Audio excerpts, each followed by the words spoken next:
welcome everyone to this very special evening where we have a program on Ali's comeback, The Untold Story. Those of you who've had an opportunity to view the documentary know how important this event was in so many different dimensions, and also understand what an incredible panel has come together this evening to be able to discuss the film and the events with you today. As Dean of the Law School, I have particular sense of pride in being able to be affiliated with this event because of the role that our law school has played in history of Atlanta and the region, and because of the responsibility that we feel to ensure that we are playing a role in ensuring that matters of importance in history and civil rights and social justice and the continued movement to greater justice for all in society has a forum here at Emory Law, that we're a place where we can bring together speakers, participants in historical events, and make that information available far and wide. In this case, as you've seen from the chats, to people around the world. And so we're proud and humbled to be the host of this event. It's also important for us. And a side note that I should make is that the events that you saw in the documentary and that we hear about tonight actually involve one of our own graduates. So that's yet another reason why we are honored to host the event this evening. But having said why we're here, I know we all actually want to get to the main event. Let me offer a couple of special thanks. First of all, to Derek Howard, our director of our externship program and our chief diversity officer and head of our diversity, equity, and inclusion committee, who developed this event, who had the idea for this event, and really is the initiator of everything that everyone will be participating in this evening. I wanted to thank Susan Clark, our Serena and our IT and marketing and communications team for the work that they put into this event. And in particular, I want to thank Robert Parrish, our moderator for this evening. People who've had a chance to look up Associate Professor Robert Parrish will know that he's the perfect moderator for us this evening, with a degree in law and also with background and expertise in history. And being able to bring those together in his role as moderator tonight creates a very special event for us indeed. The panel that you'll hear from is extraordinary. I won't go through the names because Robert is about to go through the introductions, but let's just say it's a great honor for me to be here on the screen with you, and I can't wait for the experience that our audience will have this evening. Thanks so much. Robert, I'll turn to you. Thanks, Dean Babinski. So as she said, we have a very distinguished group of panelists here tonight. Some of them we're still trying to figure out if they're going to join us. So I'll go ahead and give full introductions to every panelist, even if they're not currently on the screen, just in case they are able to make it and be part of our discussion. First up, we have Dr. Kalila Ali. She is an American actress. She was known as Belinda Boyd when she married Muhammad Ali in 1967. She married him shortly after he had been stripped of his title, convicted of draft evasion, given a fine of $10,000, and a prison sentence of 5 years. She was the one who steadfastly encouraged him to keep training, to stay in shape, because she knew that the world could not do without him. So she was instrumental in helping him prepare and get ready for this fight. Next, we have Michael Julian Bond. Mr. Bond is Atlanta councilman and the son of the late civil rights leader Julian Bond. He has served on the Atlanta City Council since 2009. Outside of his council duties, he has worked with the NAACP and the American Diabetes Foundation. His dad was great friends with Muhammad Ali, and he had a front row seat to honor his return to the world of boxing in 1970.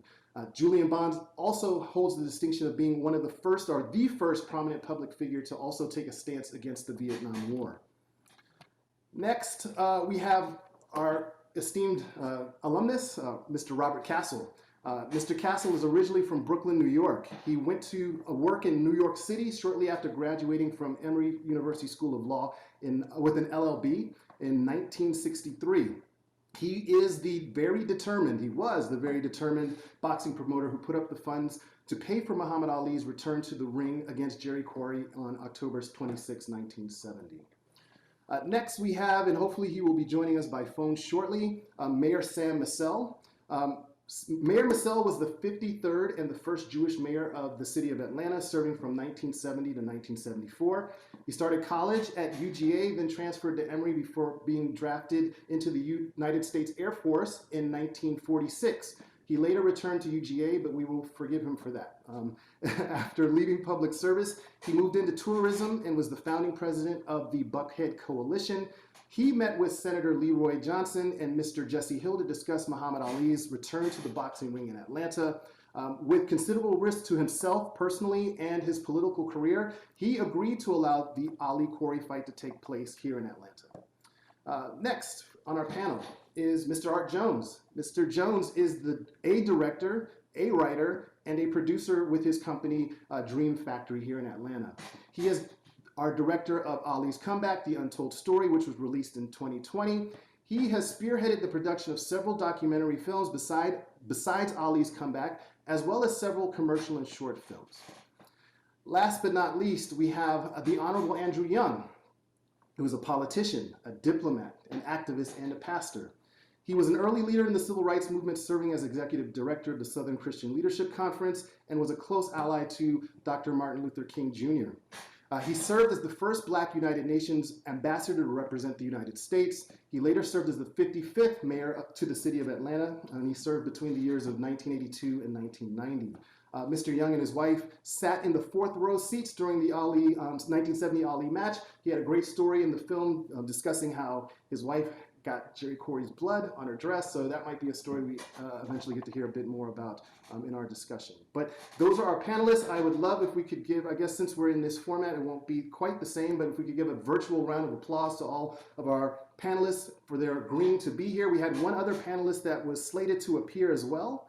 That was Bunny Jackson Ransom. She was unable to make it today, but we want to acknowledge her willingness to be part of the panel. And I want to say a special word before we begin to acknowledge Derek Howard's contributions to this particular event. As Dean Babinski mentioned earlier, he is who spearheaded getting this event to take place here at the law school. I'm going to use a football analogy. I played football in college. He basically got the ball to the 5-yard line. I am essentially just trying to not mess up and get us across the goal line and score a touchdown with this event, which I'm sure we will. But with that, I'm going to look around and see if we have all our panelists. Not quite yet, but hopefully they will join us. But I do have kind of two sections I want to go through in terms of our programming tonight. The first is a broader discussion with broader questions for the entire panel, just to get their thoughts, recollections about the fight itself, Muhammad Ali and what he represented to both boxing, political activism, and this country and the world broadly. We want to talk about what was going on in Atlanta at the time as well. And then we'll, around 8 o'clock, 8:10, we'll shift gears a bit. We'll take questions from the audience and direct them to particular persons if necessary, or to the broad panel if that's what the question calls for. So my first question is just to kind of get a sense of place for the fight itself. I wanted to ask the panelists what was going on in Atlanta. What was the social climate in Atlanta in 1970 leading up to the fight? What was the atmosphere like? What made this the right place to have this fight in October of 1970? You want an answer from anyone on the panel? Anyone on the panel. Well, I would jump. I was in New York Oh, at the time, so my affiliation or association with the situation in Atlanta really was non-existent, other than after I made my first contact with Leroy Johnson. But it was certainly became apparent as soon as I made that contact that it was pretty raw, with Lester Maddox being the governor, and it was pretty raw and incendiary. Oh, we have someone joining us. Councilman Bond, you were about to jump in. What did you want to add? well, thank you for that. From my perspective, understand that I was a student at Spelman in 1970. I was in the kindergarten at Spelman College, and there was no larger figure in the world than Muhammad Ali, even though the title had been taken from him. From my perspective in Atlanta, through the eyes of my parents, Atlanta was a changing city. Mayor Mansell was the mayor. That was the first. That was almost as huge a moment, having a mayor that was Jewish as it was having a mayor that was African American in the Deep South. And of course, he was elected there with a coalition. Atlanta was changing rapidly and progressively, and but Georgia, pretty much everything outside of 285 was steadfastly trying to remain the same. Even though there had been some progress in Georgia when compared to other southern states, that progress was like trudging in the mud. It was very reluctant. And so Atlanta perceived itself as a city on the rise, a city of change, even though City Hall is literally right across the street from the state capitol. They were very much two different worlds. You saw Atlanta progressing through coalition politics, again, seeing the election of Mayor Mansell, but right across the street, Lester Maddox was presiding as governor, ironically an Atlanta native, born and raised in Atlanta, but staunchly segregationist and, extreme and conservative. So, I mean, this was a place of contradictions. It was not it was like a state that was in conflict with itself. The progressive capital city versus the retrograde rest of all of the state of Georgia. But it was also a place, Atlanta has a history of compromise and coalition politics, going back to the turn of the 19th century. And so it's also a place of possibilities where, unlike everywhere else in America, that you could have had this type of coalition develop here based on the unique history of this town and some of the practices, political practices that had gone on here historically. Ambassador Young.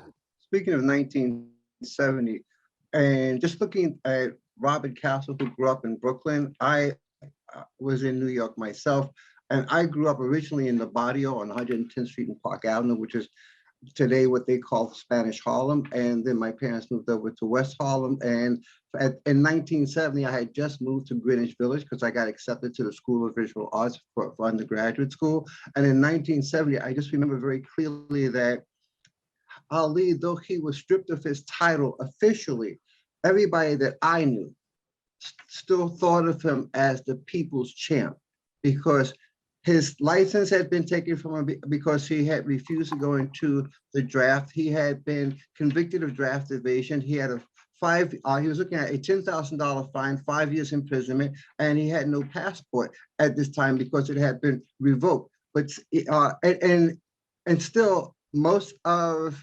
America that I knew supported him and still thought of him as the people's champ.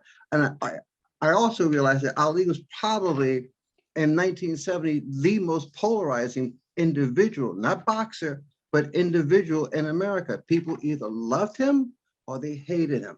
And I didn't realize how vehemently they hated him until after I spoke with Ambassador Young, and he was sharing with me during our interview that of the fight he had in 1996 just to get the Atlanta Olympic Committee to agree to actually let Ali light the cauldron in the 1996 Olympics. People still thought that Ali had been a draft evader in 1996 after the Supreme Court 8-0 voted that he had the right to object to the war in Vietnam on religious grounds. Still, over 25 years after the fact, there are people here in the city of Atlanta that had very strong negative feelings about Muhammad Ali.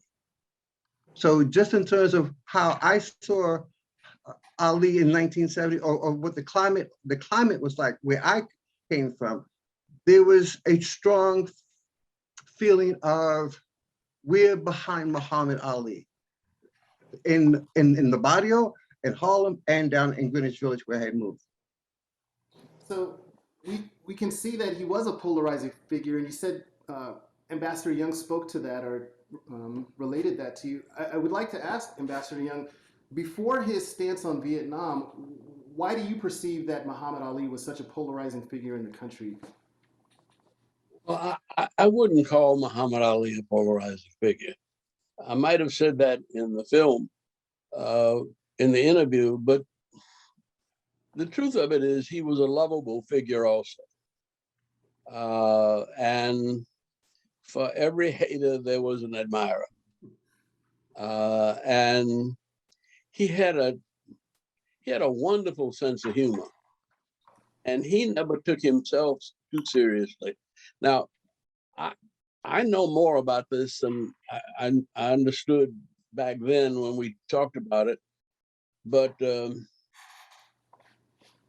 and maybe I'm getting old and wanting to change my, be revisionist in my view of those times, but I even have a different view of Lester Maddox.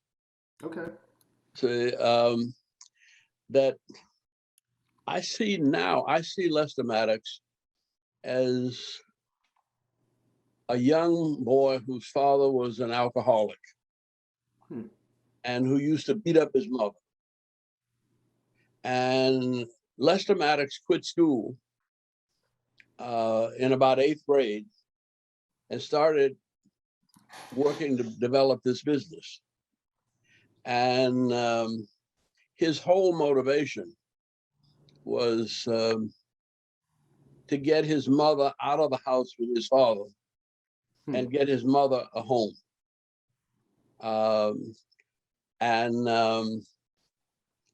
Now I knew the two guys that went to the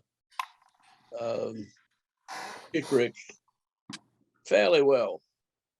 They were friends of mine, but I don't know. And let me say that I was not in town. I was not in town. I had not yet moved to Atlanta when the sit-ins took place. Okay. But the story I get, and Michael, you might correct me on this or give me another point of view, that the Committee on Human Rights, the Students' Committee, had decided by vote to let things cool off. They basically had gotten certain agreements from the business community, and there had been negotiations, which this small group of students had not been a part of. And at the meeting where the students voted to suspend all demonstrations and allow things to cool off, a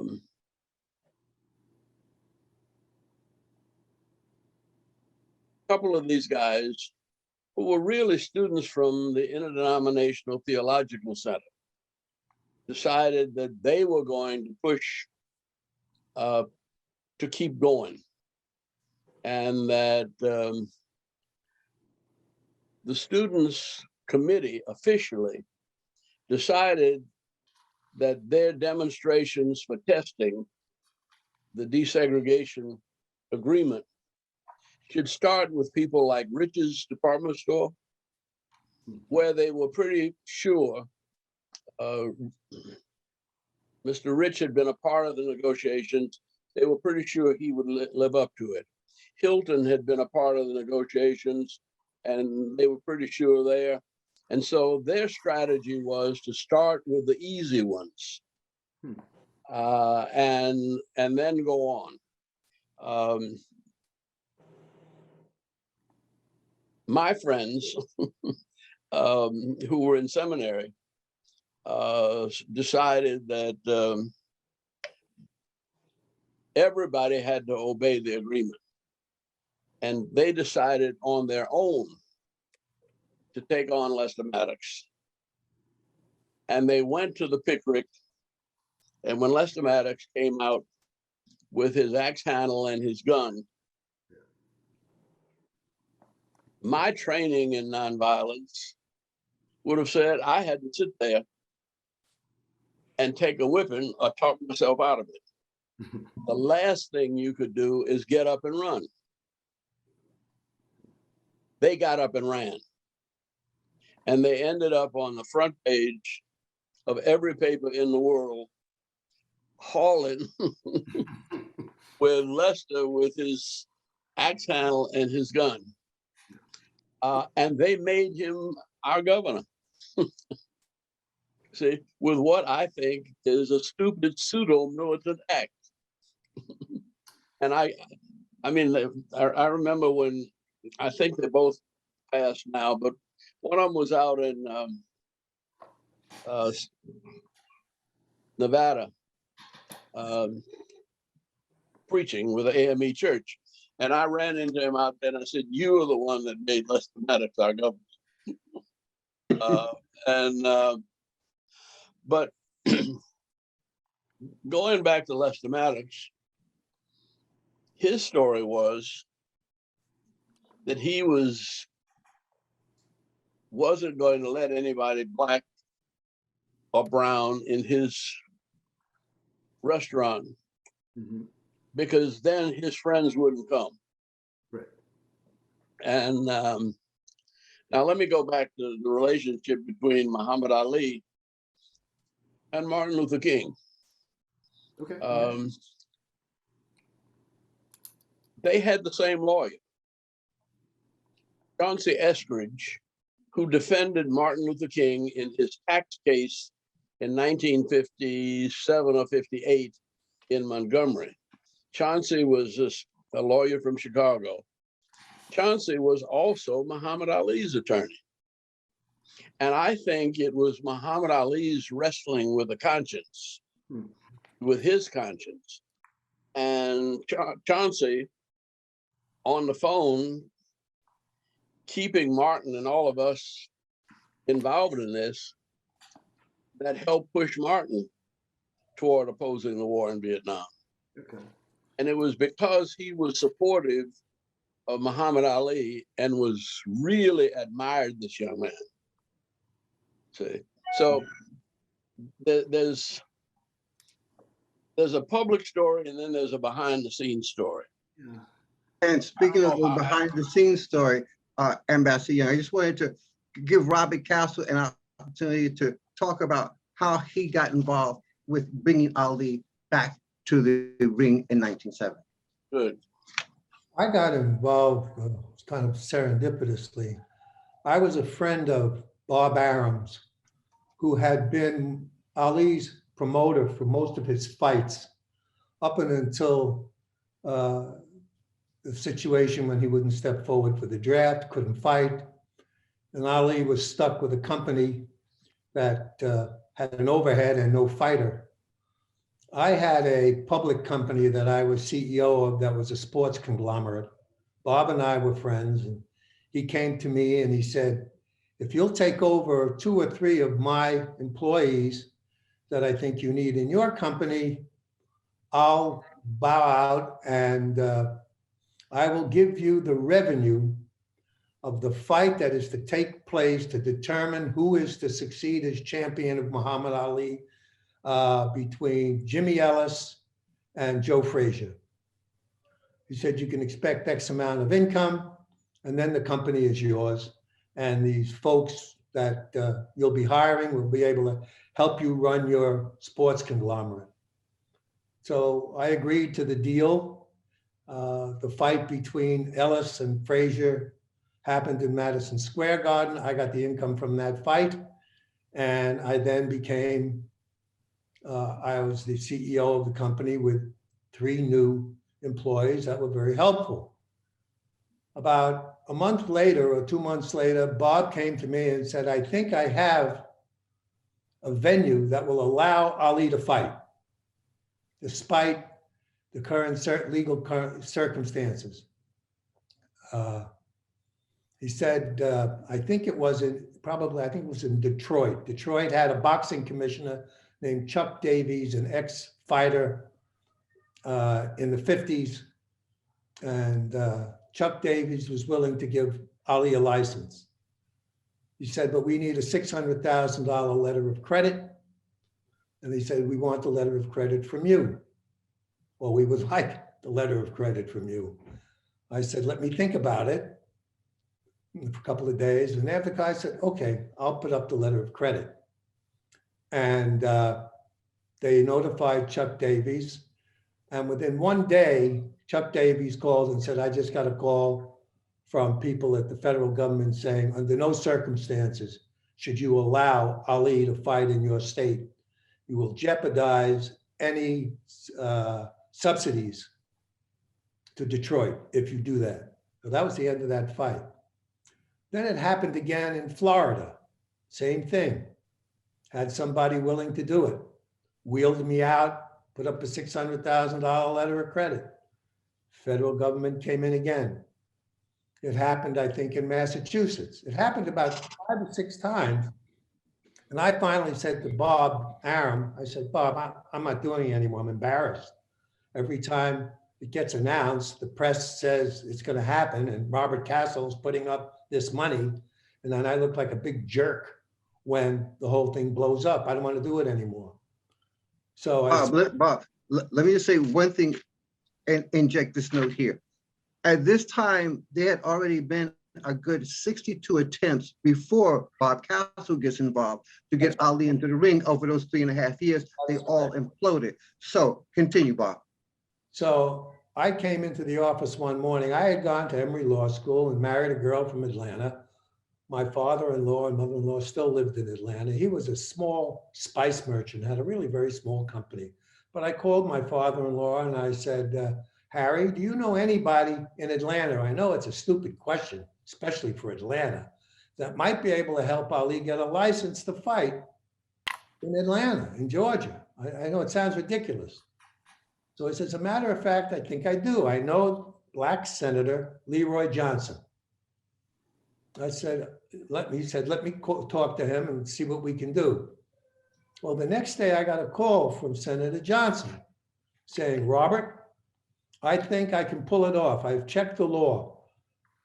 The city of Atlanta does not have a boxing commission, nor does the state of Georgia. It is up to the local administrator of events to decide who gets a license to do whatever it is they are asking to do. And it just so happened that the head of events in Atlanta was a guy by the name of Jesse Hill.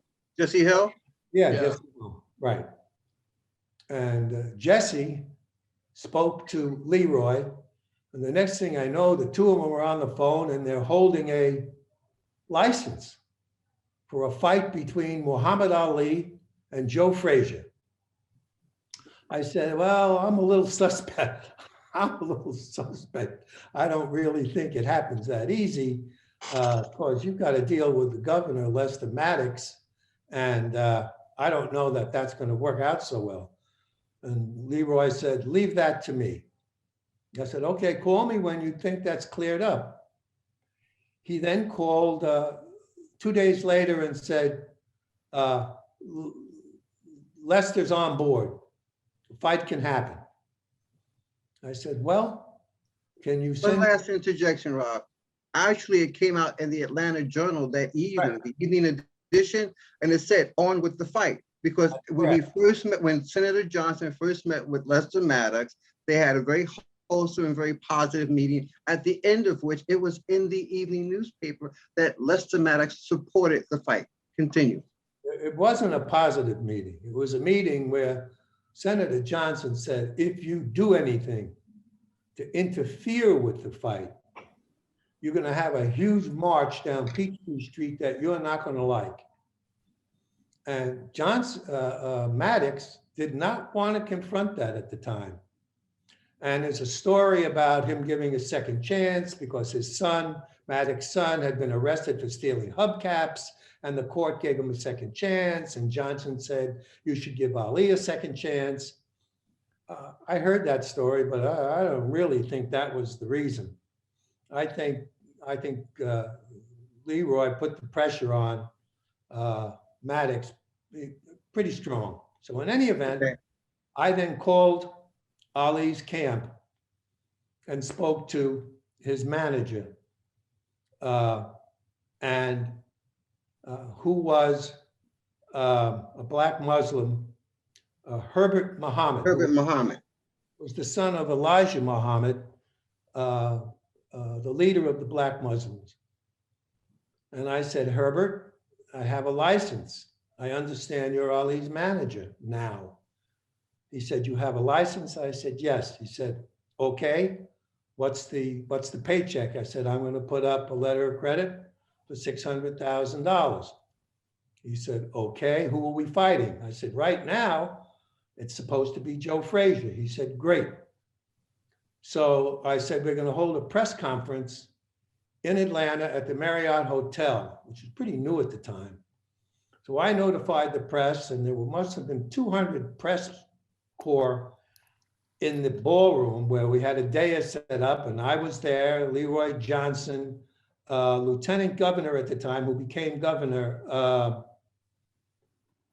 You guys know his name better than me. He was the governor after Maddox. In any event, he was there, a couple of the fight officials, and we showed the press the license.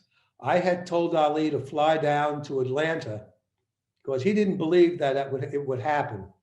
He flew down, I put him up in a suite at the hotel, and I said, listen, when I get to the dais and announce that I have the license and show it to the audience, then you come down. Rob, can I ask you to hold that thought for 1 second? Because when it comes to disbelief, I want Kalila Ali, who I want to introduce to everybody else that's here. Welcome, Dr. Ali. It's nice to see your beautiful face. I'd like for you to pick up here and talk about Ali's disbelief when you got the phone call in Philadelphia around his going back into the ring. You need to unmute yourself. You're muted. You're in the left. Okay, all right, I'm sorry. There you go. Hi, Mr. Young, hi. I love him, he's my fan, I'm a fan of his. I love Mr. Young, I love, and Mr. Julian Bond's family member down there, hi. These Hello. are my best people ever.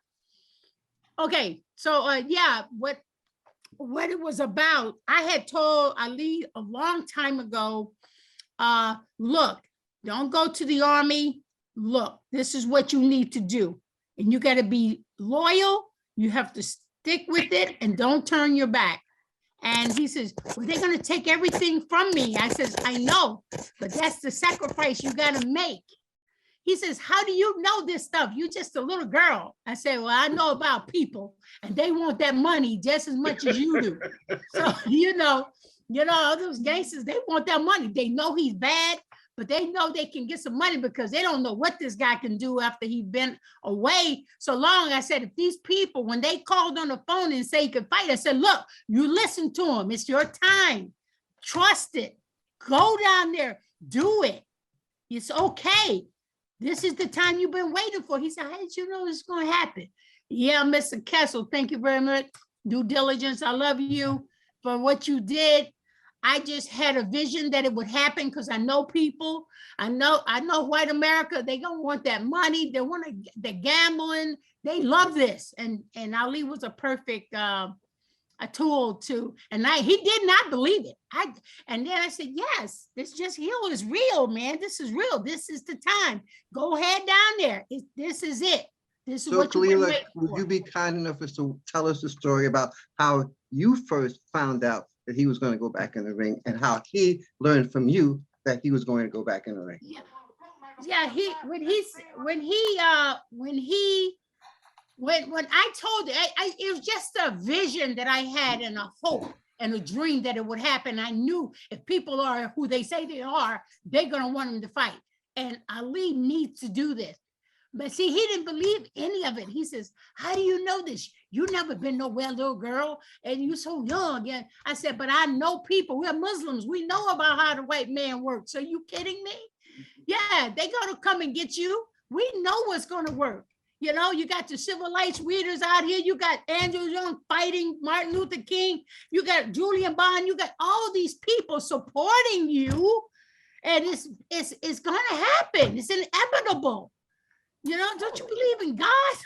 He said, okay. And that's when he said, okay, you've been telling me to do the right thing all along. I'm gonna stick to it. I said, you want to be great, don't you? This is the moment. This is fantastic. I want to jump in with a question, though, a broader question. Yes, Robert, go ahead. How you doing, Mr. Parrish? Good to meet you. So one of the things that Ambassador Young said I want to follow up on that I think is really fascinating, and something that Councilman Bond has also mentioned, is that the first thing is that Ali's stance with respect to Vietnam was super important, but it seems like there is conversation going on. There's political conversation going on between him, Martin Luther King. I'm curious to know how each influenced the other. So okay. That's a good question. That's a good question. But this is the thing. My book is coming out soon. It's going to tell my side of the story. I've been the quiet little goat in the barn making Secretariat be the winner. Okay. So what it is, Muhammad was gonna go to the army, and that's a fact. And I told him, I says, let me tell you something. He said, why are you gonna do that? If you want to be Muslim, you cannot go to the army. That's not what we do. We sacrifice and we go to jail. Ali said, I don't want to go to jail. I said, let me tell you something. Muslims, Elijah Muhammad, all Muslims have been to jail. We don't fight for the white man's war. It's a wrongful war. We only fight where we are fought upon and to defend ourselves. This is not this. This is not it. He said, well, they said that I'm going to be in the gym and I'm going to fight. I'm going to fight like Joe Louis fought. I'm going to be in the gym. I ain't going to have to fight nobody. I'll just be in the gym like Joe Louis did. I said, look, you're not Joe Louis. You're fighting for a cause. You heard this before. I said this for the first time to Ali. I said, those Vietnamese people never lynched you, never called you. They never did that to you. These are your brothers. They never did this to you. So why are you going to go over there and fight your brother? And you know what? He copied and said everything that I said to the white people in the news. Dr. Ali, I was a big influence on Ali. But Martin Luther King, he was a good influence as well. He backed me up as well. Because he didn't like he knew it was a wrongful war as well. Do you think Muhammad had a sense of how impactful his stance would be, how many people it would influence? And no, he didn't have any sense. I had to tell him that. I said, this is the time you want to be great. This is your moment. I knew the impact. He didn't know the impact. He was just guessing. The man is already addressed that. Yeah, Dr. Ali, I'm glad you addressed that, because when you're talking about impact, we're talking about there's the boxer, then there's the man, and then there's the circumstance. And here there is the war in Vietnam that's going on in the late 1960s. And absolutely. Yes, Dr. King was against the war in Vietnam, but also even before Ali took a stance, there was Julian Bond who took a stand in 1966 against the war in Vietnam. And I'd love for Michael to tell that story with regard to his dad and what stimulated his involvement to be against the war in Vietnam. Michael? Yeah, well, Michael's dad was the greatest when it came to that. He was awesome. Go ahead, Mike. I'm sorry. It was a great pleasure to be on this panel with you. But just in brief, my father, the other students in the Atlanta Student Movement were some of the first that were involved in the formation of SNCC, the Student Nonviolent Coordinating Committee. And the Student Nonviolent Coordinating Committee had put out a statement against the Vietnam War that John Lewis, as the chairman, had put out, based on their opposition came about because one of the founding members of SNCC, and I apologize, I cannot remember this gentleman's name. He was in the Navy. And when he came back, he was killed by a racist mob. And they felt that, how could we go and sacrifice ourselves, across the sea and sacrifice for this country? When we come back, our lives are not valued. Black lives are not valued. And so my father was actually asked by a reporter, and after he had been elected to the state house seat, which was drawn in the result of another lawsuit, one man, one vote lawsuit here in Georgia, because at the time, all the political subdivisions were drawn where minorities couldn't ever win, particularly in Fulton County, where the majority of African Americans in North Georgia, resided. And so he was asked by the reporter if he supported the statement, and he said, "Yes, of course, I support that statement." And so that became news, that an incoming legislator, Black legislator at that, was not supportive of the war. And so there was a gentleman, and there's a state building here in Atlanta named for him, who was the Speaker of the House of Representatives, Sloppy Floyd. And he said they would not seat my father. And so when the day came, the first day of the legislature, where the new representatives would come in to be sworn in, they held him out, and they voted not to admit him and seat him. And ironically, the Republicans at the time, there was only about 5 of them in the legislature. They were the only ones who voted to seat him. Okay. But I guess Can I ask you something, Mr. Bond? Lincoln Republican Party, not the modern Republican. When I ask you something, Mr. Bond, now you know what? Now there was a question that I have never been answered, and I never understood it until now. Till you said something. Paris, you was talking about who influenced.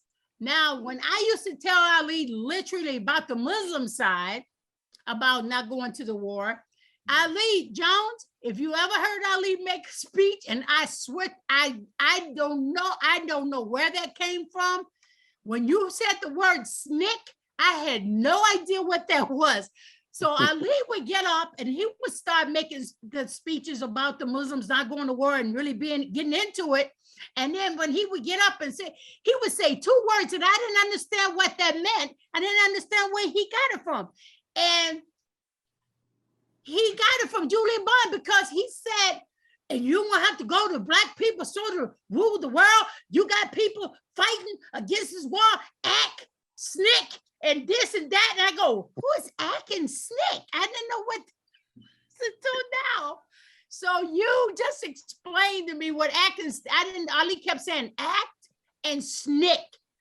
And I didn't know what that was. And I still to today don't know what until you just said it. Thank you very much. Oh, it's no problem. So it was not only Parrish that Martin Luther King gave an influence. After I made him see the light as far as being right about it, he started listening to the leaders like Julian Bond, Mr. Young. I think that I think it was almost the other way around. That You I think it so? was Really? you and Muhammad Ali that influenced Martin. Really? Yes, we did. Yeah, we was Because outspoken first. I went with him down to Jamaica to write a book. Right. And he took a whole suitcase full of books on Vietnam. Okay. And he did more reading than writing. Right. And it was when he came back from down there that he stood up in front of our board, Southern Christian Leadership Conference. And he said, now I don't expect you all to follow me, but my conscience tells me that I have to oppose this war. There you go. And now the lawyer, Chauncey Eskridge, was both their lawyers. Yeah, I remember Chauncey very well. Yeah, and when we were in Chicago, whenever we'd go to Chicago, we'd stay at Chauncey Eskridge's house. That's right. That's right. And well, it was a struggle of conscience for both of them. Right. Neither one of them was trying to get attention or wanted to be heroes. You know what happened, Mr. Young? When I finally said, he said, you know what, I understand the Muslims don't go to war and everything, but I don't want to go to jail. I said, well, see, this is the thing. If you're a Muslim now, you have to sacrifice. And he said, I just want to know from you, since Elijah Muhammad trusts your word and he listens to you and he put you in my presence to learn. I just want to know, now I'm gonna be honest with all of you guys, you'll know this in my book. I just want to know, what would you, I've always been guiding them so far since I was 14, 13 years old. He said, you know what? I just want to know. He gets confused sometimes. He said, I just want to know, what would you do if you was me? He just simply said that. And I said, you really want to know, brother? He said, yes. I said, I would say, hell no, I ain't gonna go clean out my cell, take me to jail without bail. Hell no. You would say that to the white man? Hell yes. And he went out there and said it to everybody. I didn't tell him to go tell everybody that, but he went and told everything I shared to the press, and it just blew all up. It just blew up. Well, let me say, there's something else consistent about this that maybe didn't get in the film, but all of our women led us. Martin Luther King's wife had her home burned down by the Klan. That's right. When she was 15. See, and my wife lived in the same little town, Marion, Alabama. Wow. And they cracked down on her family, who owned a couple of stores, and they took all their property away from them. And it so devastated their families. Now, Coretta's father was very much like the pastor in Charleston. Okay. And she says in her book that when she came back from choir practice, she was 15, and the house was burned to the ground. And her father, who was not a formally educated man, had them kneel down and thank God that they were not in it, that they were not in the house. And then he prayed, he asked them to pray to forgive the sick people who burned down their house. Oh, that's amazing. And then they prayed, then he prayed that they never hold any hatred in their heart. That said, we can build a new house. That's right. Now he ended up, within about 5 years, he not only had built a house back, but he had built a grocery store. He had a trucking line hauling pulpwood, and a logging company that was selling lumber. And so he was, the women in the movement. I mean, I grew up in New Orleans, and I had it pretty easy in New Orleans. Martin Luther King grew up in Atlanta. He had it pretty easy in Atlanta. But the women were out there in the front line, and they made us jack up. That's right. That's right. And that's so what we're here I think for. I'm saying that what you're saying is consistent with my experience with our Black women. Yeah, thank you very much, my brother Young, for saying that, because when I was 10 years old, in my book, when I was 10 years old, and when he came, I didn't know anything about no fighters or anything. Because the Muslim wasn't participating in the sport and play at the time. All I know, I was 10 years old. I was an honor student putting something on the blackboard, and I heard these two men walking down the hallway in the school over there on 53rd and Greenwood. I was an honor student, and I heard these men walking down the hallway with my principal, Sister Christine Johnson.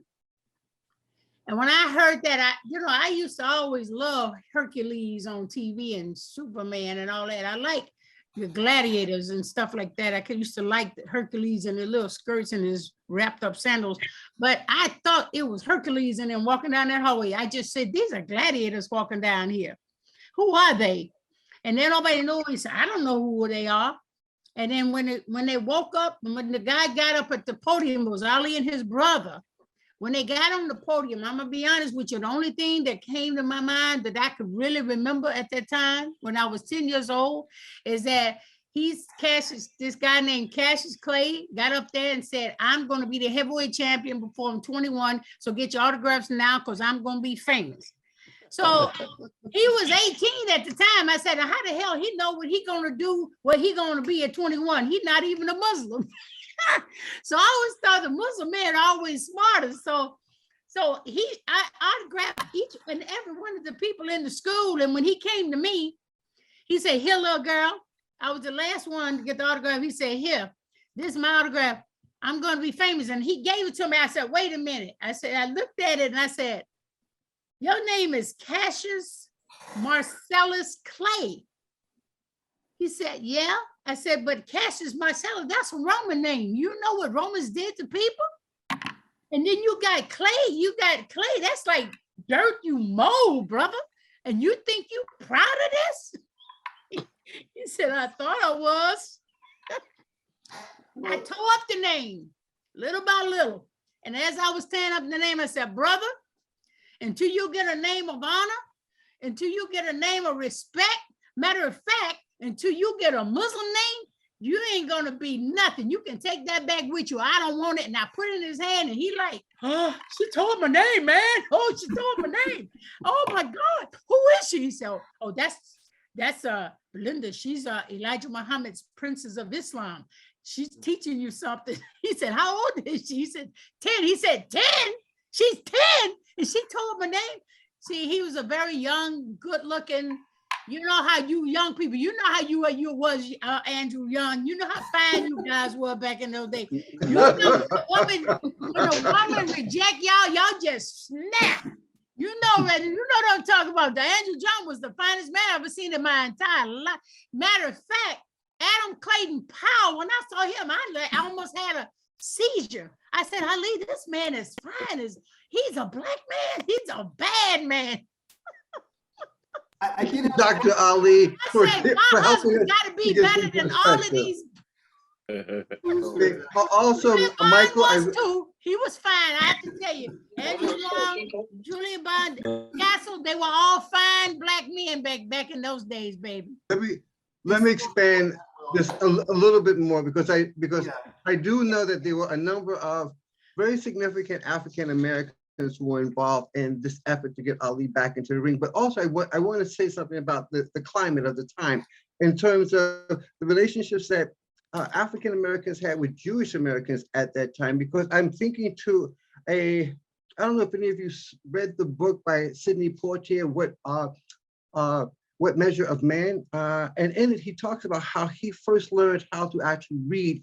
And in this restaurant where there's this Jewish guy who he never even got to know the gentleman's name, who would sit him down every night after he finished doing his work to help him learn how to read. And what I think is fascinating here is that when I think about what Sam Massell did in 1970, as well as what Robert Castle did, and let me just confess something about my supposition. I think every filmmaker, especially a documentary filmmaker, goes into a project with certain things that they postulate, that they just assume, as I did going into this. Muhammad Ali came back into the ring in the city of Atlanta.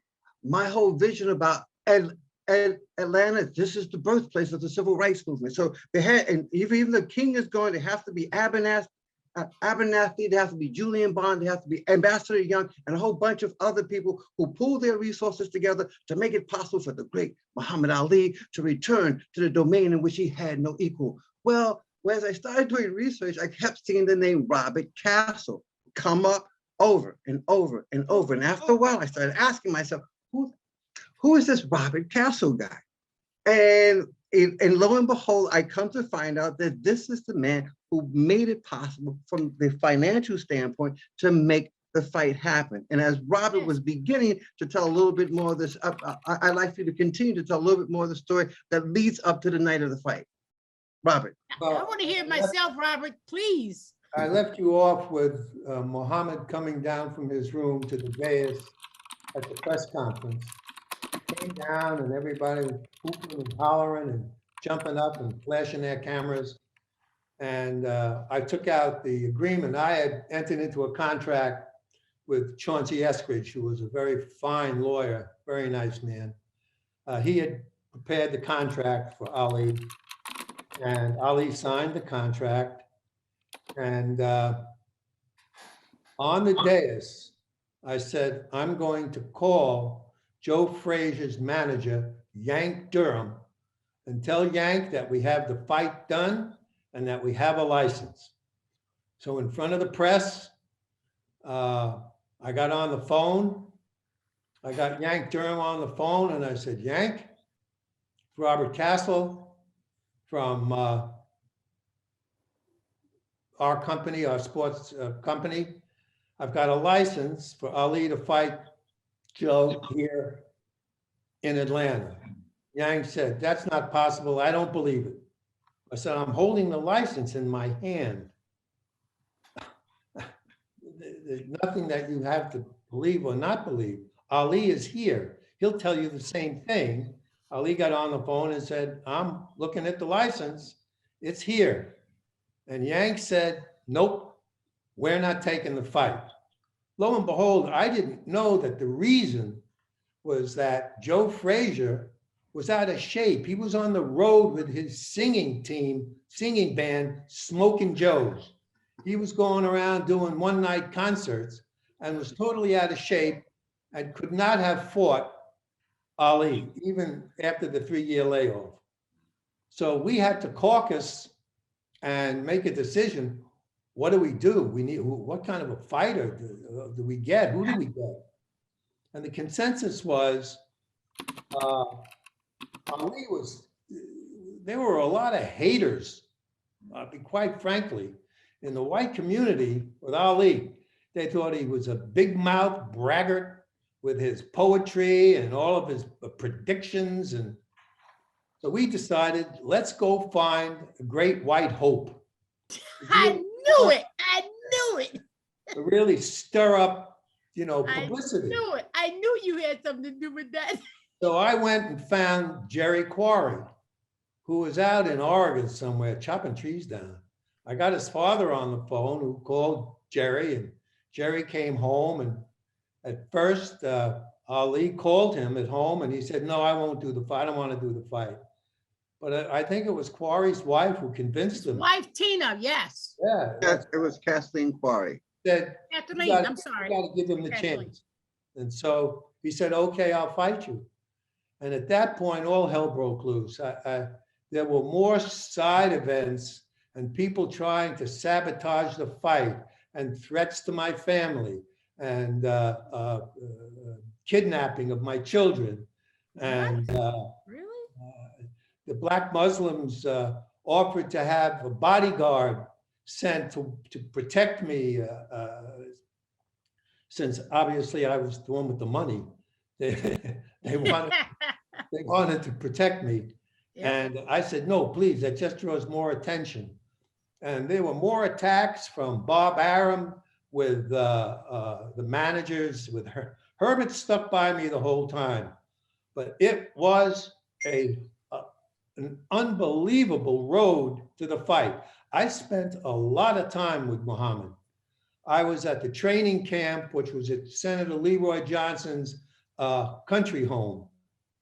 And it was next door to a famous singer at the time. I'm trying to remember, black rock singer. But anyway, I was there quite often, and Ali and I spent a lot of time. And he was very frank with me. He said, I'm not real fond of white people.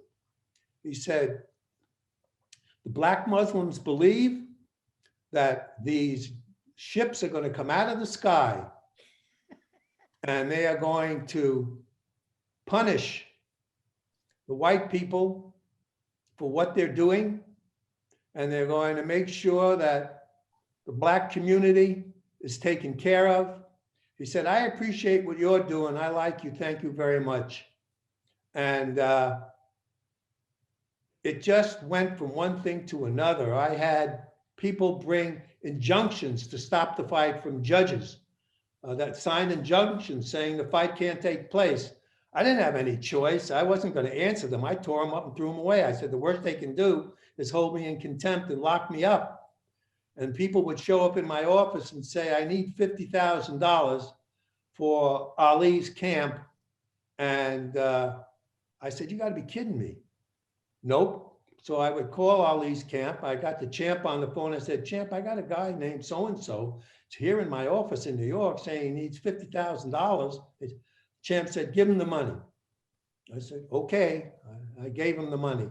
There were more events like that. There was a real significant there was doubt as to whether the fight could take place. And Leroy Johnson arranged for an exhibition to happen at, was it Howard College? Morehouse College. Yeah, Morehouse College.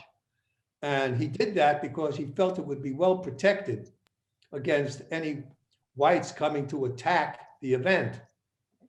And he held. Let me also interject at this point to say that from Senator Johnson's perspective, Yank Durham turned him down when he flew to Philadelphia with an actual license to actually have him fight against Joe Frazier.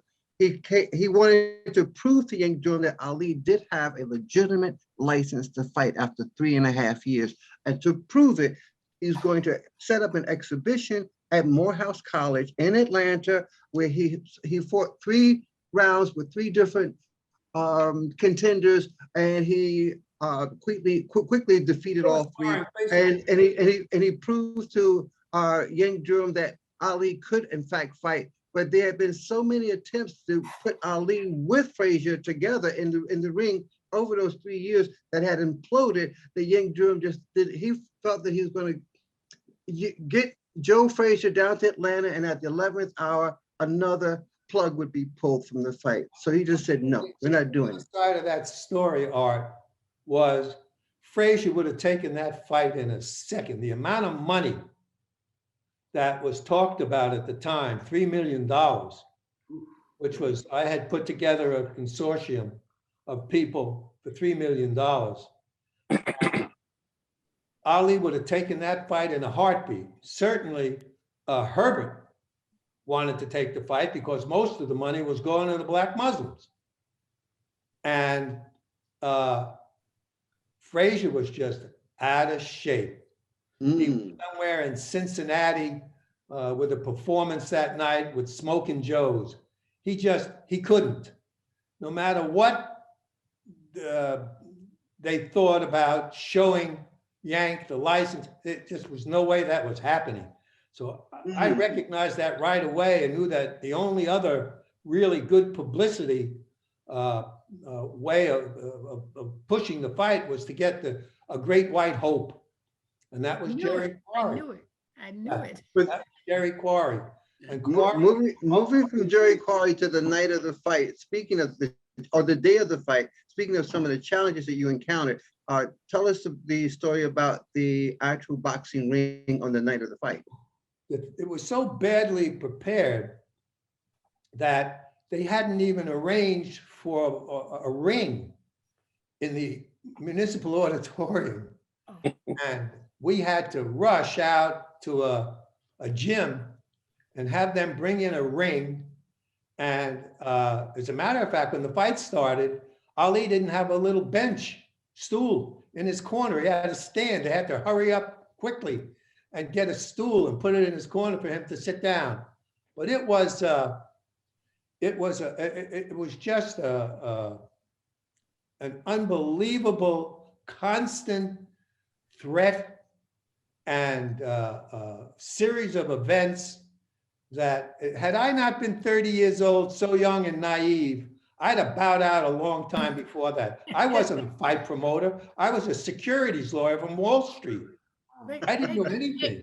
Hey, Mr. Jones, Mr. Castle, while you was doing all of this, was a lot of press going on at the same time? There was a lot of press about Jerry going Quarry on. being the great white hope and all that, what you said. I knew, I told Art, some white guy came up with this great white hope thing. Then remember I told you that, Yeah, Art? I remember you Some telling me white that. guy did that. That was a good thing you did, because when Jerry doing the Muhammad Ali driving the dodging the draft and everything, they interviewed Jerry Quarry and said about Muhammad Ali fighting. He said, well, I believe if he's going to fight, he should fight. And Jerry Quarry was actually supporting Ali. That's you right. know, about he having the right to fight. He was a very supportive man. And I told Ali, look, Jerry Quarry is supporting you. Don't call him no names. They don't be calling him no bear, no rabbit. Don't do that, because Jerry Quarry, even though he's the great white hope, he has supported you in your flight of standing up for your beliefs. And Jerry was totally in line. And I told Ali, don't you dare say nothing negative to Jerry Quarry, because he's supporting you. And he was very respectful to Muhammad. Very respectful. Yeah. Got along very well. Yeah. And I don't have enough time to tell you all the different events about the threats. The FBI came to me the night before the fight and said, we want you to wear a bulletproof vest. What? I said, I'm not going to wear a bulletproof vest. They said, we think you're in danger of being shot in the ring before the fight when it's introduced.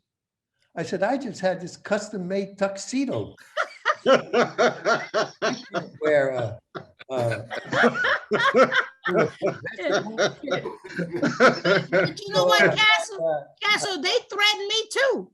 Yeah. When I won the fight, somebody called me on the phone and say, so Muhammad wins the fight, so you lose. The bomb goes off at midnight. And we had just had twin daughters. We just gave birth to twin daughters. I go, what is this? And they hung up. And I go, so these idiots, I didn't believe it. I'm like you, Cass. I didn't believe none of that malarkey stuff. If they when all these outside forces were being really rumbling around the event, as Ambassador Young has explained, and Julian, and these other influences, they didn't encroach on the fight. We didn't hear them. They were going on, but we didn't hear them. But it became very apparent that the fight switched from just being Ali coming back to the ring to having a lot more of the race issue, come into the event. Let me say this though, with regard to the event, and I cannot erase the image that was created by Ambassador Young about what the scene was like at the Municipal Auditorium on the night of the fight. Ambassador Young, tell us what it was like to be at the arena that turn night. on some lights so I don't fade away. Yeah, right. You ain't going into the dark, into the abyss. Well, I thought he was going to turn black for a minute. the thing about the fight was that it attracted That's good, every racketeer and numbers man, everybody that had some kind of hustle. Yeah. Anywhere in the world seemed to descend on Atlanta. And we had more people. I don't remember whether it was hot or cold, but I didn't have on an overcoat. But there must have been 500 people in floor-length minks, men and women. And women, yep. See? And there were more Cadillacs than Lincolns. Everybody came from everywhere in the country. Let me tell you, every pimp and gangster. Exactly. Chicago showed up. Right. But it's the first sports event that put Atlanta on the map. Yeah. I mean, before well, you were 25 years for the Olympics. Yeah, But I don't think we even had a football team yet. no, We had just we didn't. gotten a baseball team. Yeah. Oh, But the Braves were talking about moving. But it was the first event that put Atlanta on the map. yep. And I think that people give me too much credit, and you too, Art, but I really had nothing to do with Muhammad Ali presenting that torch at the Olympics. Hmm. Mm. I mean, when I found out about it, a group of the Olympics, we put the Olympics together. There were 9 families that were all white, and me and Maynard. Maynard And- Jackson, that's who Maynard was on the dais. Yeah, Ambassador Young. He was the Mhm. lieutenant governor with Sam Massell. That's it. That's it. no, Sam was the vice mayor. Well, he was the No. mayor at the time. That's Maynard why was, he was the mayor. Maynard was the mayor. Okay, but anyway, and Maynard was the vice mayor. That's correct. Ice You- man. Maynard was Okay. the vice mayor. Okay, but it made Atlanta a city of note, and then Harry Belafonte and Sidney Poitier made a movie, The Party After the Fight, or something like That's that. right. Yeah. Uptown Saturday night. Uptown Saturday Night. Uptime Yeah. Saturday night. Yeah. But that was true, and it happened over there on Handy Drive. Okay. In my neighborhood. One of the racketeers hosted a party, and all the other racketeers with him showed up. And another group that was not with them came to the party with their guns drawn and made everybody strip down to their underwear. Mm. And they Mhm. kept all of those fur coats and all of those diamond rings and all of the cash, and they put it in something and made off with it. Oh my goodness. Did they ever And- catch those guys? They They never- They never caught them? Yeah, wait, yeah, there were 4 men involved in that robbery. And over a period of 6 years after the party, all 4 were found dead. What? That's right. They were found dead. They were found dead in the parking lot at the airport with 1 bullet in the back of the head. Yep. What? Wow. Now, interesting, Mayor Massell, when I went to meet with him and asked for his blessing, along with Leroy Johnson, Senator Johnson, he was hemming and hawing. He said, all right, listen, I'll do it, but you need to make a $50,000 donation to the mayor's drug abuse program. Okay. So I said, okay, fine. I agreed to it. And so the mayor supported the fight. The night of the fight, I presented the check, one of those big things, fake checks, that. Yeah, the big postage checks. Yeah, right. Gave it to Dr. Massell. 2 weeks after the fight, the FBI showed up in my office. And I said, what do you want? They said, we'd like you to explain why that $50,000 check showed up in the waterworks in Atlanta. I said, I have no idea. I made the check out to the mayor's drug abuse program. I don't know how it got endorsed or how it got into the waterworks, but somehow they were investigating some, chicanery or legerdemain that had taken place where that check got misdirected. I don't think the mayor was involved at all. I think he gave it to his folks, and whatever happened after that, I don't think he really was part of or knew. But there were so many different pieces of this event like that. It's impossible to try and get it across in terms of just the event, as opposed to the national or international impact of the race issue that was injected into this, and the impact that it had and for a long time after the fight, I kept getting calls in New York threatening me that it was because of me that all of that happened. Can I ask you a question, Robert? Yes. Did they ever find out who shot this gun at the training camp where Ali was? Oh, they shot the gun into Leroy Senator Johnson's house. Oh, Not it at was the training camp, at his regular house. That someone drove by and shot a pistol, a gun, into the house. Oh, okay, because somebody was saying that they shot, trying to shoot. It was so many stories in the Well, paper. the actual event happened at his house, Okay. where his residence was. Because Ali called me and said they shooting guns out here. The Ku Klux Klan is coming to get us. Well, we were all a little concerned when guns started showing up. Yeah, just no But joke. Remember, What's this that? was after Selma. Yes, This was yes. after Montgomery, Birmingham, Oh, Yeah. I know. and so nobody was really afraid of the race question, especially in Atlanta.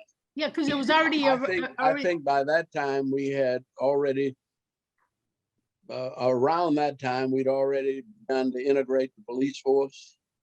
okay. And I mean, it was, well, it was, and that's just part of the story I want to emphasize. Okay. One of the things I like to There's emphasize in no terms of being question. one of the things I would like to emphasize in terms of being a part of the story is the aftermath of that fight in terms of the relationship that was created between Muhammad Ali and the city of Atlanta. And I'm thinking of Michael Julian Bond's father, who refereed a fight between Maynard Jackson and Muhammad Ali. You want to tell us how that fight turned out, Michael? Well, we have to give great deference to the unofficial heavyweight champion of the world, Maynard Jackson. He Muhammad Ali in that exhibition. And it was absolutely great. It was a few years after this, maybe 2 years after, and we all got to sit around and meet Muhammad Ali down there at the Marriott, which is now the downtown Sheraton. Yeah.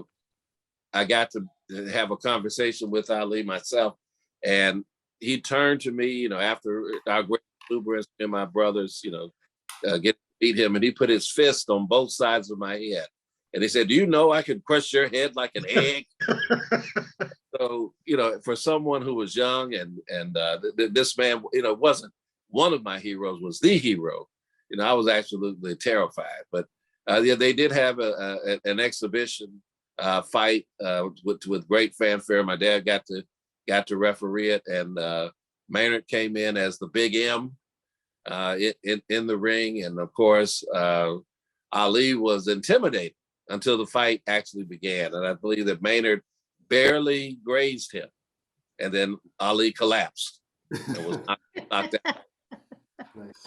But it was great experience and great to see. Maynard had a mystery punch for Ali, as Ali had for Sonny Liston during their second fight. That mystery punch that nobody could see. Most interesting. Yeah, it was. That just began a great love affair that Ali and Atlanta had enjoyed, because he often came back to Atlanta, was always warmly embraced. Of course, when he was just like he was all around the world. But I believe that Atlanta's felt a special kinship towards Ali, and I hope that it was returned, because he used to come back often.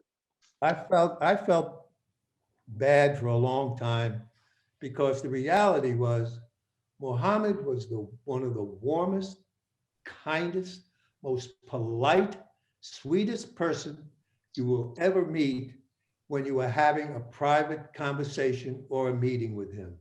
He couldn't have been kinder or nicer.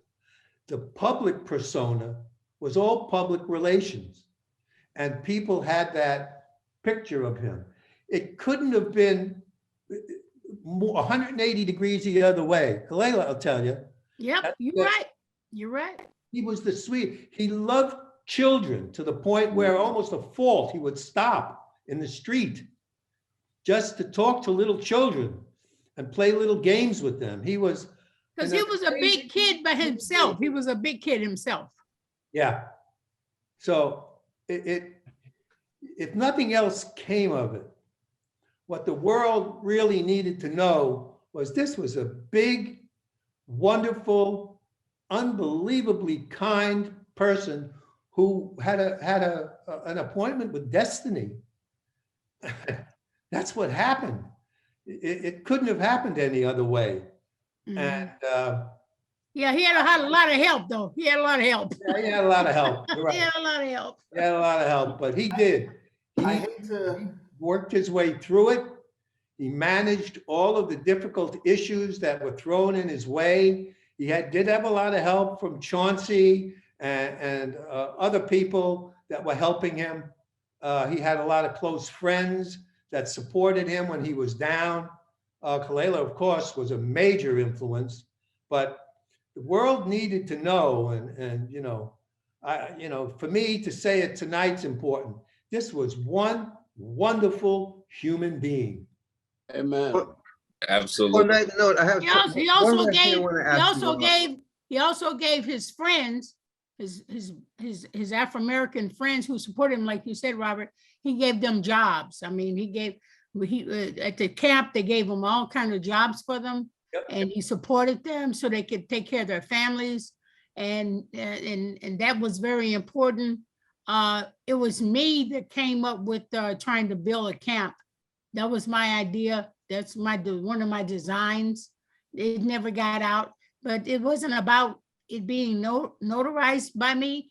The fact of it, it was about me and my husband having something sound for his legacy. But so, a lot of the employees was there. They all made money. They made good money working with Ali. Like you said, Mr. Castle, he was a kind person. He cared about their families. He cared about them. When they needed something, he was there for them. You're right. Absolutely correct. He came to my office. He flew to New York the day after the fight. And I gave him a watch I had purchased from Van Cleef and Arpels. It was a Piaget watch, cost $10,000. Is that the platinum one with the diamonds? I gave him that watch. You know what he did with it? He gave it to Bundini. I know it. Look, I gave him a Louis Vuitton suitcase and he gave it to somebody. I don't even know who that guy was.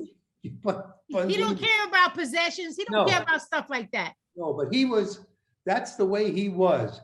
That's the way it was. Really understand, Ambassador Young, the implications of the things you were dealing with at the time that were being influenced by this fight. Same thing with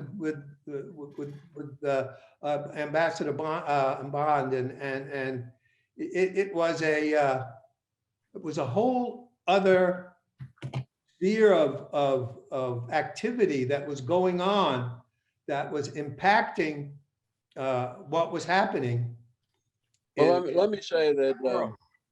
Let me say that it sure affected my life. And when I ran for Congress in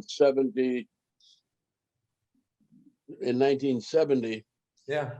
they put out probably 100,000 pictures of me with the headline, "If Andrew Young is elected, the Black Panthers are going to get your daughter." and I lost. 2 years later, Sam Massell made me the chairman of the Community Relations Commission not long after this fight.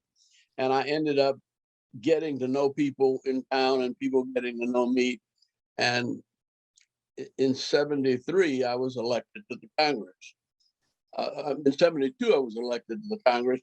And we elected Maynard mayor in 73. So the whole psychology and politics of this region was changed, and we don't have to give him all the credit, but it probably never would have happened that way without him, because regardless of what you think of him, Lester Maddox wanted to get into heaven. and Lester Maddox also when Daddy King brought one of the members of his neighborhood to see the governor, he had killed somebody. And the governor said, Reverend King, I believe in forgiveness. If you believe in this boy and you take responsibility for him, I'll pardon him in your care. And that was that. So, Wow. And so It's amazing. we had, well, I'm not saying that these people had not been the worst racists in the world, see, but I'm saying that given an opportunity to change and to do something positive, for instance, Herman Talmadge, we went to him and said, we need a medical school in Morehouse. See, and he said, well, I think I can help with that. I mean, toward the end of their lives, they all were trying to repent. That's what I'm hoping. That's what I'm hoping for in the Congress right now. Yeah. I'm hoping right now that there are a lot of people my age that know that they're gonna have to face their maker before long. Absolutely, absolutely. I Because it's know we're coming. gonna have to It's soon coming. wrap things up and go towards the audience that's there to address the question and answer period of this really amazing panel. But one last thing I would personally like to ask Robert Castle. So he shared it with me when we were meeting in Palms Desert several years ago, but I'd like for him to share it with you guys here, and that is, given all of the stresses that you had gone through, Robert, with regard to you being threatened, your wife being threatened, your daughter being threatened with possibly being kidnapped, the repeated letters of threats to you, that knowing that you could have made there are other ways to invest $600,000 that are much less threatening than putting it onto a fight with one of the most polarizing people in America in 1970. Why did you stay the course? It originally started from a capitalist position. I thought there was a lot of money in this deal. I didn't think at all about any racial issues or threats or anything else. I was too naive. I was 30 years old. I was fortunate enough to have built a law firm. I was the senior member. I had 13 partners. I was very happy. I got thrown into it because of my relationship with Bob Arum. I said, how much money do you think we could make on the fight? And we took in at that point $2.6 million, which that was a lot of money in those days. And it slowly turned into an issue that encompassed all of these other, problems that were cropping up with the Black Muslims, the race issue, and I could have bowed out. I got plenty of opportunities to turn this fight over to Bob Arum or anything, and when asked to do it, I didn't do it. I stayed with it because I felt at that point it had reached the level where I wanted to help, and I stayed the course. And after the fight, the Black Muslims came to me and said, for what you did, we want to give you a contract for the next 5 fights that Ali will have. And I said, thank you very much. No. They said, do you realize the kind of money you could make if you have these 5 fights? I said, you know what? I'm probably doing the wrong thing, but I don't belong here. This is not my business. And I don't want to do this again. And I walked away. So it was an amazing experience for me. I'm glad I stayed the course. And I'm really happy that it turned out that he had the opportunity and he turned into this icon, this incredible person that the world admired and just respected until he passed. I hate to be the one to jump in. Selfishly, I'd love to hear this conversation continue. I have a stack of questions I didn't ask, which is fine. I see one question from the audience that I want to ask, and we'll probably close with it since we're getting short on time. So the first question we got was from an individual asking, what advice do you have for current students who have a steadfast position that is in contradiction with popular opinion? How do you, I guess they're asking, how do you be Muhammad Ali? What would be your advice if you're facing these kinds of circumstances and you're asked to make these kinds of sacrifices that Muhammad made? What advice do you give to students or just persons generally who feel convicted and want to do something to fight injustice in our society? I think my opinion, being with Muhammad, was it was in his DNA. There was no other way that he was going to respond or react. Kalila influenced him, Chauncey, all of, Bundini,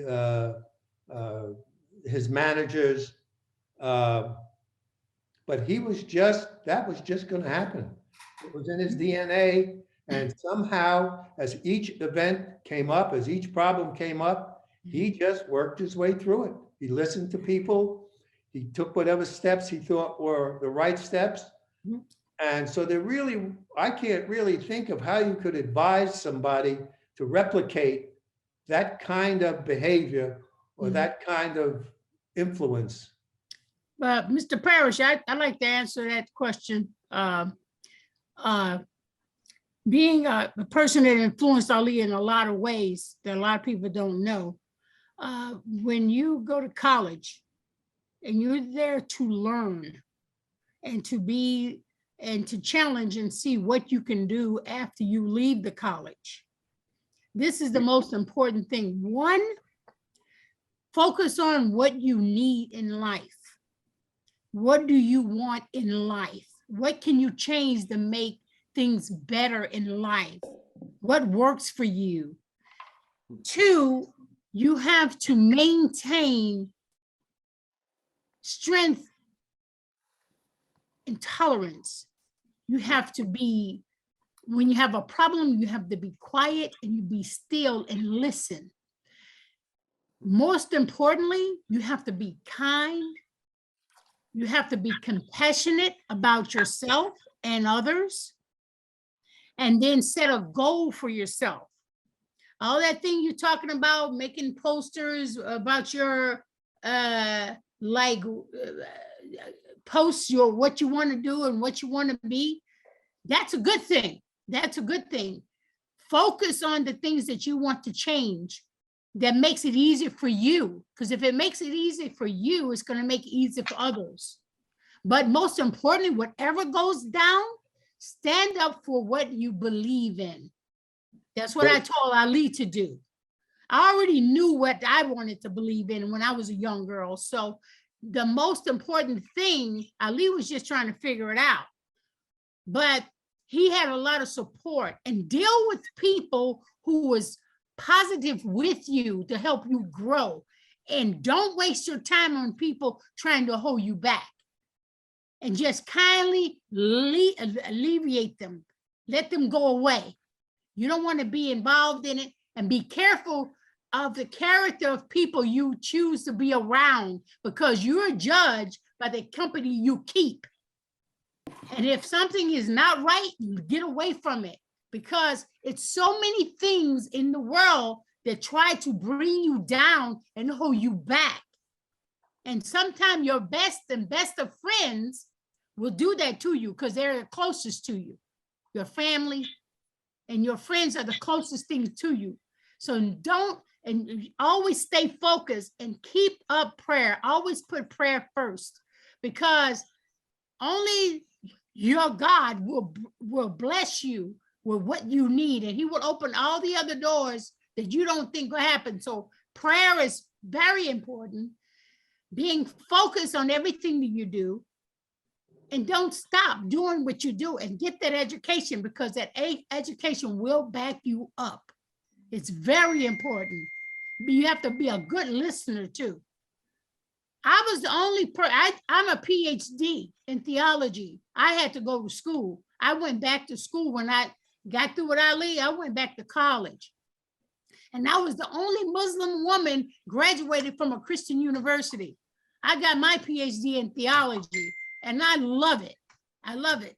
So what I'm saying to young people, because I'm still writing books. I got a book to teach children manners and etiquette. It's a coloring book, believe it or not. It's not only for kids, but it's for grown-ups as well. It's called Color to Learn. So these little small things, I know your education will open all the doors and everything, but if you don't have good manners and you don't have good etiquette, I mean compassion for life, being considerate of others, you must practice that. Even when you're driving a car, let people in sometime. Don't bogart the car. It goes everywhere you touch, everything you see, everything you do. You know, with your parents, with your families, be more compassionate. Don't argue a lot. Have peace in your life. That's the only way you're going to succeed. And I know this for a fact. So I go to colleges every day teaching small fundamentals. These small fundamentals are very important. I think that pretty much covered your question. I was going to ask for any last words from each of the panel members, just to, you know, give us a sense of. I want to hear from Julian Bond. Michael, speak up, young man. Oh, Is there any thank final words that you'd like to leave us with? Please. Well, just in closing, you know, I told the story when I first met Muhammad Ali, and I cracked the joke about my head being an egg. But we met him down there at the marquee, and my subsequent meetings with him over time, having run into him here in Atlanta. And I want to encourage everyone, you know, if you want to, he was more than just a person to me, you know, was absolutely my absolute hero when I was a young man. But if you want to follow an example, it's about being true to oneself, holding fast to your beliefs. Quote the bard, you know, to thine own self be true. And I just want to encourage everybody. One of the things I thought about during our conversation was the movie he did called The Greatest, where he starred as himself in his life story. And there, the theme song to that movie is The Greatest Love of All, not the Whitney Houston version, the best version, the one by George Benson. And, you know, of course, when I was coming up in elementary school, early in high school, so like every graduation, every formal program, somebody was singing that song. But it is a true connection between the way that he lived, as we've heard here privately, and part of his public persona is, you know, he found if he didn't have a hero, you know, he had to look toward his inner self and find the love for whatever you're doing in life, or whatever path you're on in life. You may end up there alone at crossroads, or you're blessed if you have others to be there, but you have to be true to yourself. And so I'm really grateful to be a part of this panel with such dynamic guests. It's a blessing for me to be here, to having been a part of the film, but there's even more information that came out during this panel discussion. So I'm very, very grateful and appreciative of it. And just to our audience, you know, to use Muhammad Ali as an example of how to live, how to be true to oneself, and when you're facing those difficulties or crossroads in life. And as we also heard, nobody goes anywhere in life alone. It's good to have people around you. It's good to listen to advice. It's good to reach out and take the counsel of a spouse or a wife or a partner. You know, it's good to do those things as you move forward in life, and try to use your heart as a compass to stay true to oneself, to hold to your values, to positively affect others. So very, very appreciate being here. And thank you very much for having me. Thank you so much. Ambassador Young, any final words? No, just that the world is desperately in need of leaders and heroes. But God has to make you one or the other or both. And I was always one who wanted to stay out of trouble. And I didn't want to work with Martin Luther King.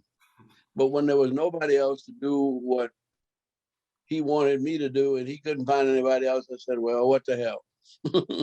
I'll go with it. And then when he died, I didn't want to run for Congress, but nobody else could run. And Harry Belafonte finally said, looks like you got to do it. See? And so almost everything that's happened to me has happened because nobody else wanted to do it. Well, and while all this was going on, Ambassador Young and Bon and Kalila and Robert, you're talking about a man who probably, if not number one, was probably the greatest fighter ever in the world. For a heavyweight to have the speed and the agility and the style, he was it. And it was self-taught. He was amazing. So that went on at the same time all these other things went on, which was just a terrific. It was just a finishing touch of just putting the top on his greatness. So nobody should forget that. Art, how about you? Final words. Cosmic alignment. And I say that because, yes, I started into this project because of what Ali had meant to me. Going through the journey of creating the film, I began to see and feel what he meant to other people in a way that made me recognize that had these people not been where they were at the time that they were there, he would have never gone back into the ring. What do I mean? Robert Castle was the spark that kicked this whole process off. Here he is, this Jewish kid from Brooklyn, New York, who comes to Emory University to get a law degree. He meets a Southern belle, he marries her, he moves back to New York City. He's on Park Avenue when he meets Bob Arum, who convinces him that he's got to get into this boxing game. And after more than 4 attempts to try to get Ali back into the ring, everything implodes out of frustration. He's back in New York. He calls his father-in-law in Atlanta, who just so happened to have known the first African-American senator in 92 years. Since Reconstruction, Leroy Johnson. Leroy Johnson, who's not a real boxing enthusiast, says, okay, listen, I'll do what I can, and I'll check into the law. Within 24 hours, he calls Robert Castle back and he says, I can get Ali a license. Georgia, he just so happened to have found out in 1970, did not have a boxing commission. There was nothing legally on the books regarding law, regarding the laws that pertain to boxing in 1970, okay?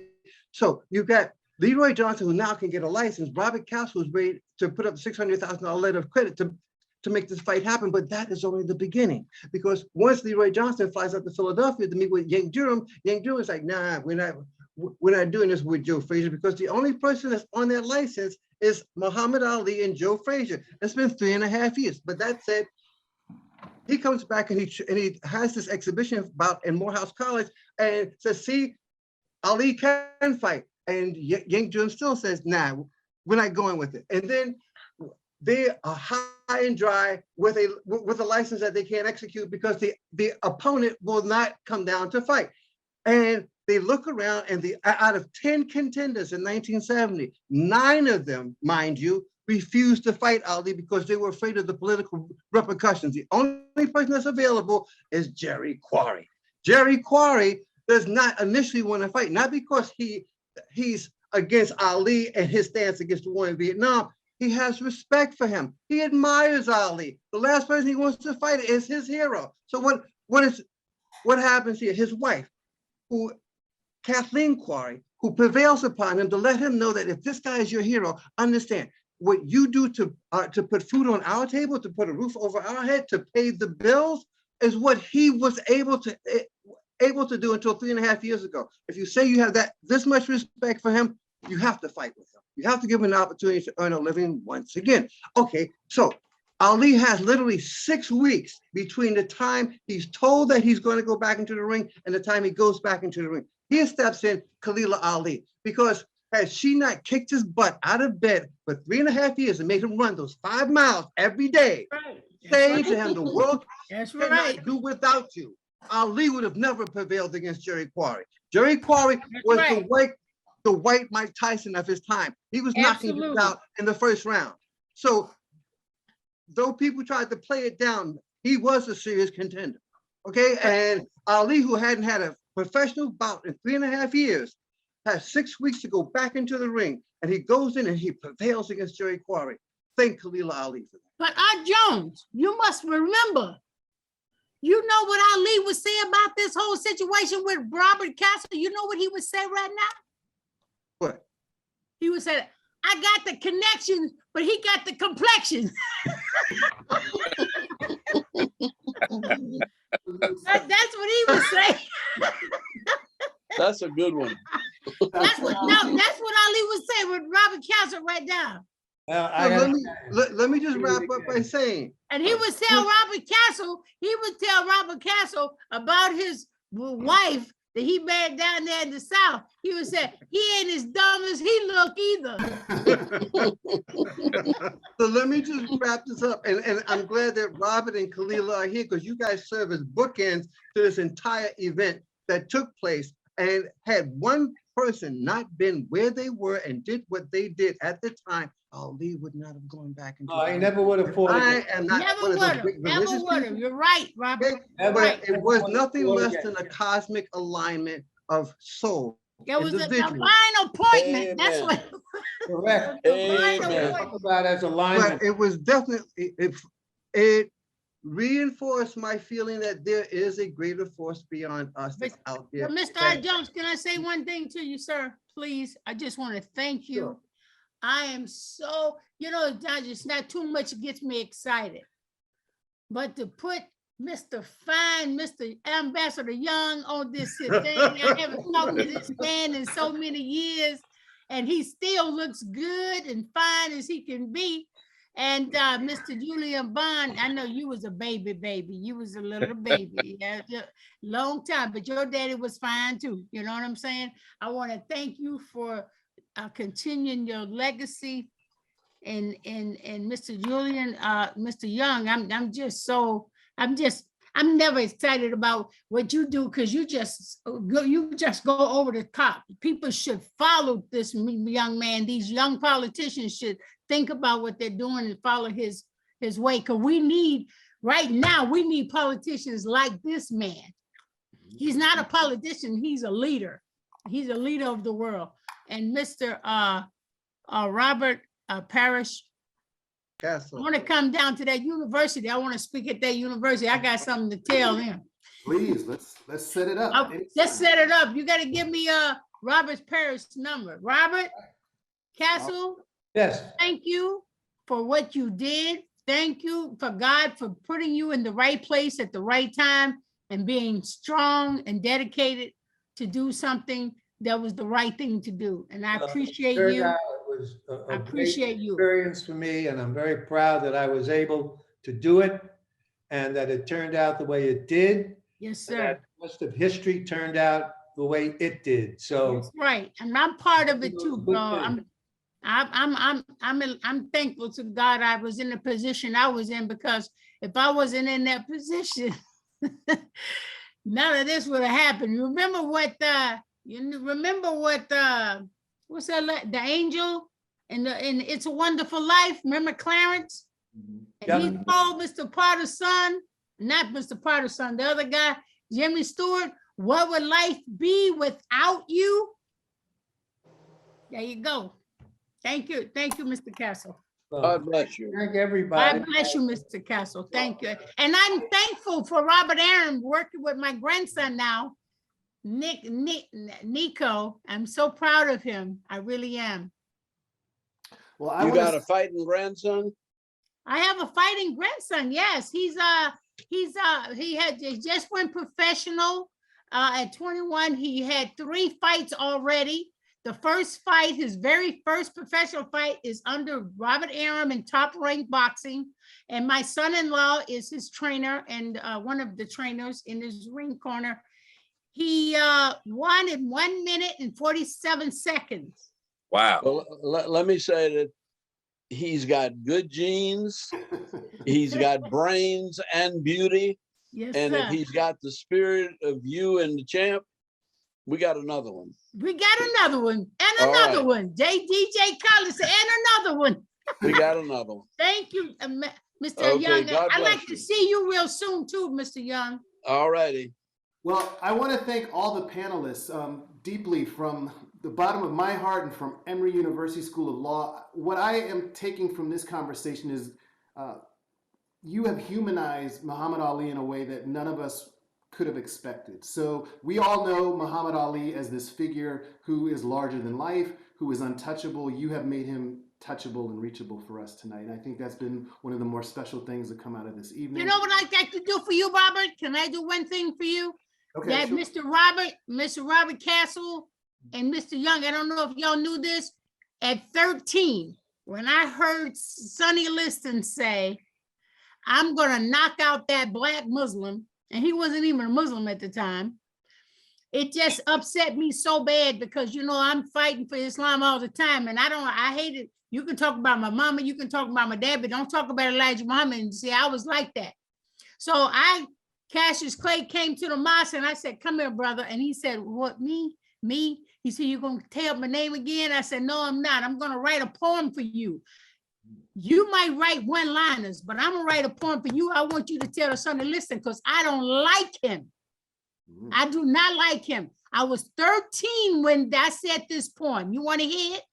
Yep. Sure, yeah. This is the legend of Cassius Clay, the most beautiful fighter in the world today. This fights great. He's got speed and endurance. But if you're trying to sign to fight him, increase your insurance. This kid's got a left. This kid's got a right. Look at a kid carry the fight. Oh, the crowd is getting frantic. There's not enough room. There Ali lowers the boom. Who would have thought when they came to the fight, they see a spook satellite. No one would dream when they put down their money, they see a total eclipse of the sun. There he is.